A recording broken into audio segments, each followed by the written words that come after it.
Hi guys! Today, my friend Sarah, and I, Damia, are going to talk about how to improve speaking in English.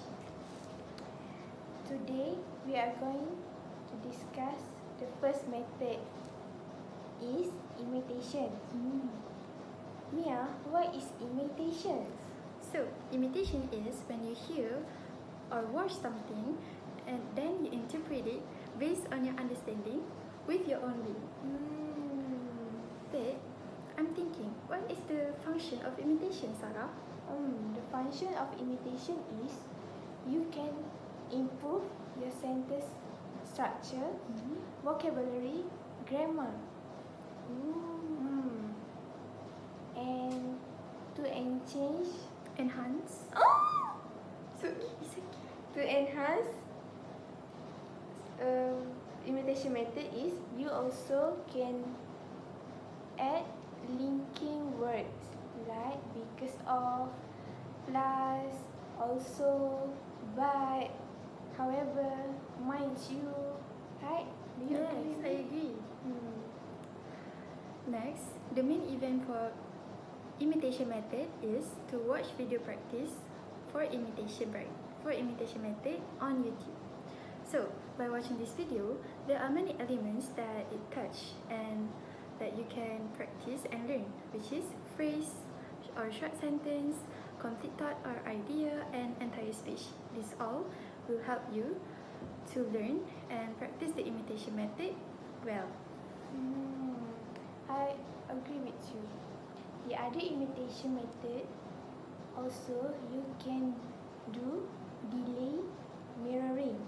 How to do is you listen to a full sentence and pause the audio. Try to replay their voice in your head and then repeat the entire sentence aloud from memory. This will train your brain's auditory lobe, macam how you store sounds. Interesting. Yes. There are also other ways for imitation method. Lastly, we're going to talk about character roleplay. So how do we apply this method? Firstly, you can pick an actor, movie character, or podcaster whose voice you like, and you can try to adapt their posture, gesture, and attitude, and the way they are talking. On a psychological, it creates a barrier between you and your fear of making mistake. So, after this discussion, we will show you guys an example how to use imitation methods correctly. Yes, Let's let's go. go. Hi, I'm Sarah. Hi, I'm Sarah. No, this is an example of the wrong way to use the imitation method because all you do is repeat the sentence blindly to use the imitation method. Hi, I'm Sarah. Her name is Sarah. You see what I did? The way I did is I deliver it with my own words and interpret it based on my understanding. Do you get it? Do you guys get it? Lastly, we are going to talk about how do we practice speaking in a language that is not our mother tongue. So for this time, it's English. So there are many ways, such as solo practice.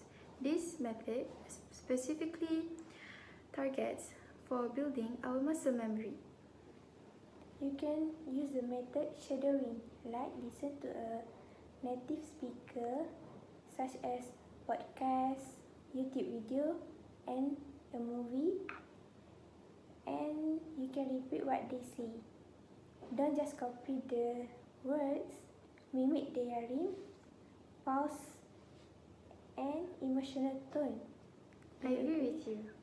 Next is to think out loud. You can narrate your day in your target language, like English. For example, now I'm pouring the coffee and I need to find the sugar. I agree with you.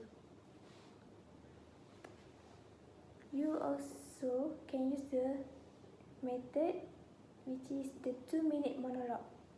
Pick a random topic, for example is my favorite food, and talk about it out loud to an empty room for 2 minutes straight without stopping.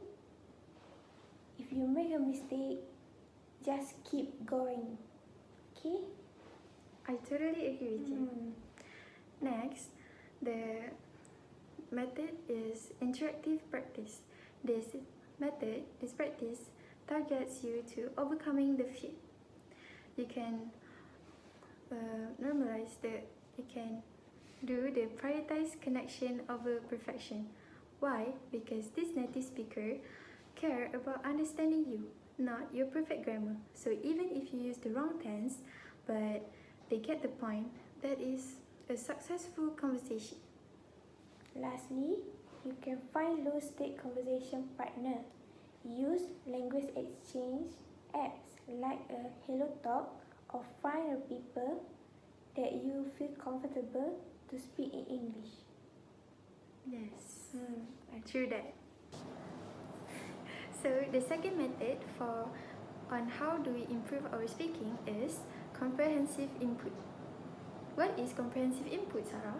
Comprehensive input is listen to or reading a language that you can almost fully understand.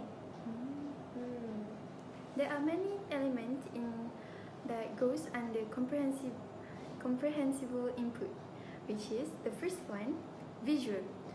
But by this visual element, we could describe the color or height of an object, such as. I will show you guys an example how to describe the color. Okay. This is bottle. Next, we have text.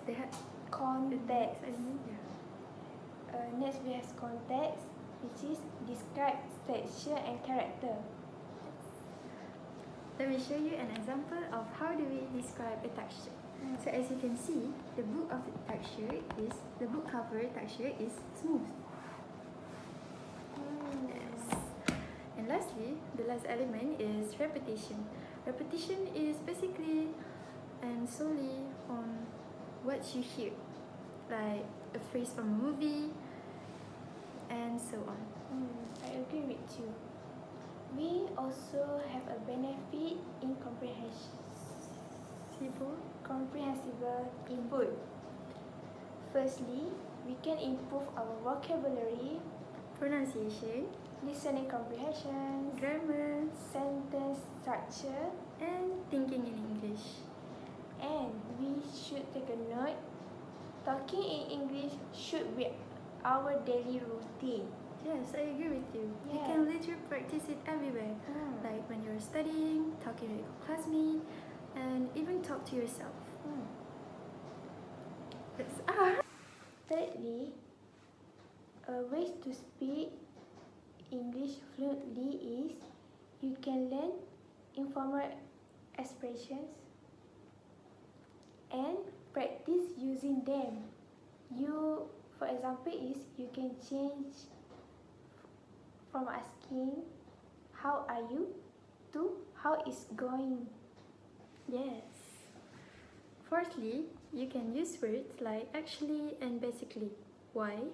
Because these words comes with explanation. For example, of a sentence, I actually like waffle more than kaya ball because the texture is more close with my taste. I agree with you. Number 5 is you can use linking words such as also, because, however, might you, that's why, plus, and so on. I totally agree with you. Sixthly, you can practice speaking everywhere you go, like to the people around you, classmates, and family members, even with your teachers. The lastly is you should talk to yourself, practice daily, make it as a lifestyle. For example, is doing a vlog, talking with yourself. I think that's all from in English. Yes. talking with yourself in English. I think that's all for me. I hope you guys enjoy watching this. Yes, and you guys get to learn something from this. So yeah, that's all from us. Bye.